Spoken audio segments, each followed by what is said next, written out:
एक समय की बात है। एक छोटे से गांव में सेठ लोभराज नाम का एक व्यापारी रहता था। नाम लोभराज और स्वभाव भी बिल्कुल वैसा ही, लालची, खुदगर्ज और हमेशा पैसे के पीछे भागने वाला। सेठ लोभराज के पास पहले ही बहुत दौलत थी, फिर भी उसका दिल कभी संतुष्ट नहीं होता। गांव के लोग उसकी कंजूसी की कहानियां सुन सुनकर थक गए थे। वो 1 रुपए खर्च करने से पहले भी 100 बार सोचता था। सेठ हंसते हुए, बचत में ही बरकत है, मैं पैसे फालतू खर्च नहीं करता। एक दिन गांव में एक साधु महाराज आए।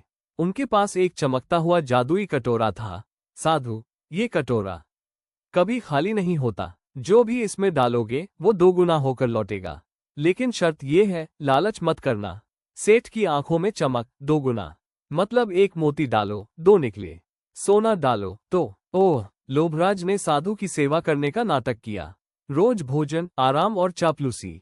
आखिरकार साधु पिघल गए और कटोरा उसे सौंप दिया। साधु गंभीरता से, ध्यान रखना लोभराज, लालच न करना, वरना सब कुछ खत्म हो जाएगा। लोभराज मुस्कुराते हुए, हाँ हाँ महाराज, बिल्कुल नहीं करूंगा। लोभराज ने सबसे पहले एक सोने का सिक्का डाला। कटोरे से 2 सिक्के निकले, फिर 10 डाले, 20 निकले। सेठ जोश में, अब तो मैं राजा बन जाऊंगा, ये कटोरा तो मेरी किस्मत बदल देगा।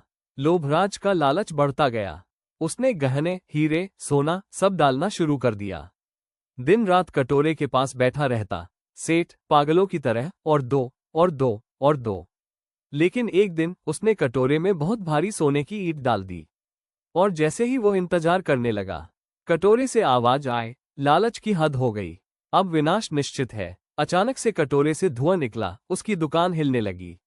सोना काला होकर राख बन गया और कटोरा फट गया। लोभराज की सारी दौलत देखते ही देखते खत्म हो गई। वो जमीन पर गिर पड़ा, आंसुओं में डूबा हुआ। सेठ रोते हुए, काश मैंने लालच न किया होता, सब कुछ चला गया। दोस्तों, इस कहानी से हमें ये सीख मिलती है कि लालच का अंजाम हमेशा विनाश होता है। जो हमारे पास है उसी में संतुष्ट रहना सीखें, क्योंकि लालच बुरी बला है और संतोष सबसे बड़ा धन। सीख, मोरल, जादुई चीजें हमें खुश नहीं करती, हमारा व्यवहार, हमारी सीमाएं और संतोष ही असली जादू है।